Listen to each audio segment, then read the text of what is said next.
our humanity. Our humanity. Всем привет, это инвестор в цифровые активы, и я собираюсь начать с того, что покажу вам это. Посмотрите на это. Возможно, пока замены нет. Похоже, что особенно во главе с Россией и Китаем прилагается много усилий для того, чтобы найти способ не так сильно зависеть от доллара. И я думаю, что именно это привело многих из нас к золоту и серебру, и, похоже, продолжается и дальше. Так что... И дело не только в России и Китае. К нам присоединяется огромная группа стран, в том числе наши союзники. Такие страны, как Мексика, выразили заинтересованность в присоединении к странам БРИКС+, включая Египет и Турцию, Аргентину и Венесуэлу и так далее, и так далее. И эти страны продолжают расти. Вы посмотрите на организацию «Шанхайская корпорация», она представляет более 60% населения Земли. И это та часть, о которой я даже толком не говорил. Глядя на инициативу «Один пояс, один путь», все 13 стран-производителей ОПЕК участвуют в инициативе «Один пояс, один путь». Саудовская Аравия, которая сказала, что мы присоединяемся к странам БРИКС, которая сказала в Давосе 2 недели назад, что мы открыты для продажи нефти за другие валюты, рассказав миру, что Китай является их самым важным партнером в торговле нефтью в этом году и в течение следующих 50 лет. Вы можете постепенно увидеть, что Китай является их самым важным партнером в торговле нефтью. Происходят трещины. Растущий хор становится все громче и громче с каждым днем на фоне Запада. И я думаю, что это действительно самое важное, на чем нужно сосредоточиться. И вот почему, когда мы фокусируемся на повышении процентных ставок на четверть пункта, вы знаете, на 25 базисных пунктов, или смотрим на показатели инфляции и на то, что ФРС собирается делать или не собирается делать. Это неверное направление. Это просто отвлекающий маневр. Это отвлекает внимание. Так вот, куда катится мир. А также здесь, где это связано с криптографией. Генеральный директор Binance говорит, что криптоиндустрия, вероятно, перейдет на недолларовые стабильные монеты. Да, золото будет играть большую роль. Ирония здесь прекрасна. Пустое пространство XRP, закрытие недельной свечи выше 30 ма и превращение Фибоначчи в поддержку подтолкнет цену XRP, так как выше этих цен есть пустое пространство объема. Обычно, когда в таком ценовом профиле объема есть пустое пространство, это будет действовать как магнит для цены. Мне нравится, как это звучит. Я надеюсь, что он прав. Двигаемся дальше. Официальный крутой парень канала для инвесторов в цифровые активы регистрируется в четверг. Технически я думаю, что завтра праздник, потому что я думаю, что многие дети не ходят в школу. Так что сегодня технически пятница для официального крутого парня, так что он появляется. Гэри, вы там? Гэри, мы наименьшая из ваших проблем. Теперь Конгресс стучится в вашу дверь. Как вы можете не любить официального крутого парня? Так вот, вчера мы подняли этот вопрос, и этот раздраженный слэш меня обеспокоил. Это был Тони из Thinking Crypto. В этой части своего твита он говорит, что говорит об атаке на криптографию, и он говорит, что эта атака получила зеленый свет сверху. Это исходит от администрации Байдена, президента Соединенных Штатов. Вот почему вы видите, что SEC, КФТК и другие агентства, такие как ФРС, совместно нацелены на криптовалюту. Это меня раздражает, потому что эта женщина Кэролайн Фам. Я не говорю, что она плохой парень в этом деле, но Эстер Пирс вела себя как хороший парень в течение многих лет. А затем мы узнаем, что она и Элла Тройсман, один из них или оба, участвовали в голосовании по делу библиотеки. Так что вам стоит задаться вопросом, не происходит ли чего-нибудь хорошего или плохого в SEC. Я бы хотел, чтобы Кэролайн Фам подтвердила нам, что она на самом деле сторонница криптографии. Она там встречается в Ripple. Она пыталась создать свой имидж сторонницы криптографии. Я надеюсь, что так оно и есть, но вот что меня беспокоит. Посмотрите на это. Это ее консультативный комитет по глобальным рынкам. У нее там есть Перри Энн Боринг из Crypto. У нее есть Stella. Я не вижу здесь Ripple. У нее тоже есть, но вот тут меня это немного беспокоит. Мэри Кэтрин позже работает в Uniswap Labs. Когда вы слышите Uniswap Labs, вам нужно услышать эфириум. Здесь много вещей, ориентированных на эфириум. И мы знаем о бесплатном пропуске эфириум. Это Мэри Кэтрин позже, хорошо? Она главный операционный директор Uniswap. Она также член команды одной из тех организаций, названия которых мы не называем на этом канале. Мы не говорим о такого рода организациях. Но она тоже была в BlackRock. Она входила в их группу по цифровому благосостоянию и имела там отношение к блокчейну. Так вот, это ее почти полное пребывание, Помните, когда у них была конференция X, конференция Salt X на Багамах? Чему мы научились у X? Мы узнали, что X встречалась с администрацией Байдена, КФТК, СЭК, ФРС, Конгрессом. Называйте как хотите, они встречались с ними, хорошо? А потом выяснилось, что это мошенничество. Угадайте, с кем еще встречалась, встречается или встречалась администрация Байдена? Насколько мне известно, они все еще проводят активные встречи. И поэтому мы работаем особенно активно. Это исполнительный директор Uniswap Мэри Кэтрин Лазер. С администрацией Байдена, с различными агентствами, чтобы помочь им подумать о том, как это могло бы выглядеть. Но вы правы в том, что сегодня своего рода путаница в том, какие правила применимы, а какие нет, я думаю, иногда задерживается в умах людей. Сэм сегодня утром упомянул, что на самом деле их нет. Неясно, есть ли прямые аналоги для некоторых вещей в DeFi, не так ли? Итак, есть аналоги для некоторых вещей, таких как наблюдение за рынком. Но, возможно, нет прямых аналогов для создания активов. DeFi включила пользовательские рынки. Вот вы спрашиваете, какое это имеет отношение к чему-либо. Вот к чему это имеет отношение. Во-первых, через минуту мы поговорим о Розалинде Лейтон. Вы помните, как Розалинда Лейтон некоторое время назад написала статью в Forbes, где сказала: «В этом нет никакого смысла». Она говорила о том, как SEC действовала после угрозы Coinbase Land. Но в то же время они разрешали Aava, которая является платформой кредитования на основе Ethereum, продолжать работу. Позвольте мне показать вам, что у нее Uniswap, оба они основаны на Эфириуме. Они хвастаются на веб-сайте Uniswap тем, что обмениваются, зарабатывают, строят на ведущем децентрализованном протоколе криптоторговли, хорошо? Это основано на Ethereum. Вам не обязательно верить мне на слово. Это написано по всему веб-сайту, если вы хотите посмотреть. Это протокол ликвидности Aava. Aava, зарабатывайте проценты, занимайте активы и создавайте приложения, поставляйте, делайте ставки, занимайте деньги. Хорошо? Эти двое ведут себя открыто, они открыто делают это. Она исполнительный директор Uniswap. И эта женщина была с ней на сцене. Если вы посмотрите прямо туда, вы увидите ее. А это Ребекка Рёдик, которой сейчас нет, но она была главным специалистом по правовым и политическим вопросам в Aava. Она была членом правления банка Silvergate. Сейчас она в Polygon, который, насколько я понимаю, также ориентирован на Ethereum. Итак, вот что она сказала на конференции Salt X о том, с кем они работают. И я, и ряд других, в том числе Совет, Криптосовет по инновациям, а также образовательный фонд DeFi и Ассоциация блокчейнов, а также ряд других за кулисами, действительно работают над тем, чтобы поговорить с регуляторами и обучить их в США, в ЕС и в СР, сказала она. Все это время на Ripple подают в суд. Таким образом, всех, кто связан с Ethereum, оставляют в покое.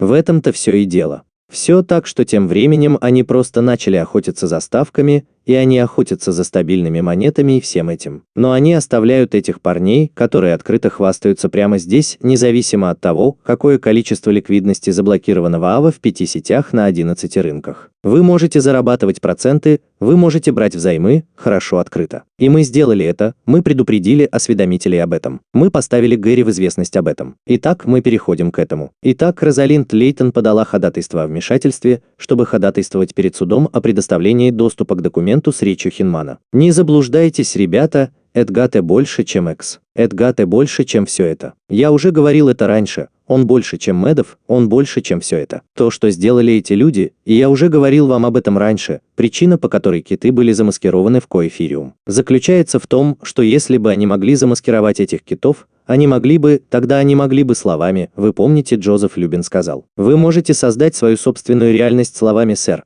Они могли бы тогда кричать на крышах домов: децентрализовано, децентрализовано, децентрализовано. Между тем вы не знаете, кто на самом деле контролирует его, кто на самом деле получил этот эфириум в ходе этого ко. Вы не знаете, децентрализован он или нет, потому что никто не выясняет, кем были эти замаскированные киты и куда ушли деньги. Хорошо? Тем более, если бы имело место какое-либо отмывание денег, потому что вы знаете SEC и все эти правительственные структуры. Они все обеспокоены отмыванием денег, не так ли? Они просто не беспокоятся об этом в Coethereum, хорошо? Так или иначе, Розалинд Лейтон вчера подала ходатайство о вмешательстве, чтобы получить доступ к документам Хинмана. Потому что документы Хинмана показывают, где похоронены все тела людей. А это ее адвокат. Мы только что подали ходатайство о разрешении вмешаться в дело SEC против Ripple, в котором Ripple требует миллиарды долларов и штрафов за свою криптовалюту XRP, которая, как утверждает SEC, является незарегистрированной ценной бумагой. Я представляю Розалинду Лейтон, обозревателя и ученого, которая стремится вмешаться в это действие, выступая против потолка некоторых документов, которые SEC предложила в поддержку своего ходатайства о вынесении решения в упрощенном порядке. Один из ключевых аспектов этого дела заключается в том, была ли Ripple справедливо уведомлена о том, что ее криптовалюта может подпадать под действие законов о ценных бумагах, поскольку это валюта, а не ценная бумага. Документы, которые она ищет, имеют решающее значение для этой защиты, потому что они касаются единственного руководства, предложенного SEC относительно того, могут ли криптовалюты считаться ценными бумагами, которое прозвучало в речи. А затем директор по корпоративным финансам Уильям Хёнман дал в 2018 году. И документы прольют свет на то, являются ли те, кто в SEC, сэр. Я подумал, что рекомендации, данные в речи, могли отличаться от устоявшихся ожиданий относительно применения законов о ценных бумагах к криптовалютам. Мы считаем, что эти документы должны быть доступны общественности, чтобы каждый мог самостоятельно оценить, является ли дело SEC против Ripple законным и надлежащим использованием долларов налогоплательщиков. Другими словами, это незаконно. Это не имеет никакого отношения к закону. А затем в законе о криптографии говорится, что после подачи прошения о вскрытии документов Розалинда Лейтон написала статью в журнале Forbes, которая затем была удалена. Регуляторы не должны выбирать победителей и проигравших на рынке. И все же трудно игнорировать то, как законы о ценных бумагах по-разному применяются к эфириум по сравнению с Ripple. Поэтому я хотел бы указать на это. Розалинд Лейтон написала эту статью о том, почему SEC по-разному относится к Ripple и эфириум. Тогда вот где, вот страница, показывающая, что Forbes снял ее. Я просто хотел обратить всеобщее внимание на то, кто купил Forbes. Поддержанная Китаем гонконгская компания Blank Check Company покупает Forbes в рамках медиа-сделки, которая оценивает издателя в $630 миллионов. И это было еще в 2021 году. Совпадений не бывает. А затем вспомните, когда директор национальной разведки Джон Рэдклифф сообщил, что он попросил председателя SEC Джея Клейтона расследовать контроль, который китайское доминирование в горнодобывающей промышленности дает ему над криптовалютами. Я полагаю, что уже в следующем месяце Джей Клейтон отозвал иск против Ripple и вышел за дверь, а затем обратился к компаниям, ориентированным на биткоин и эфириум, а также ко всем своим приятелям. Все в порядке. Вы видите здесь закономерность, и давайте не будем забывать, что я не говорю об этом на этом канале, потому что на самом деле этот канал не о политике. Но у нас есть президент, которого люди спрашивают, не скомпрометирован ли он китайцами, пока я говорю. И есть много вещей, указывающих на что-то подобное. Не забывайте об этом. Теперь это 24-часовая криптография. Для тех из вас, кто хочет ее увидеть, у него есть веб-сайт, где он смог получить статью, которую удалил Forbes. У него здесь есть все, и это число 24, а затем точка доступа hrscrypto.com, если вы хотите проверить и прочитать статью. Вот клип, который разместил Ковбой Крипто, который является официальным ковбоем канала инвесторов в цифровые активы.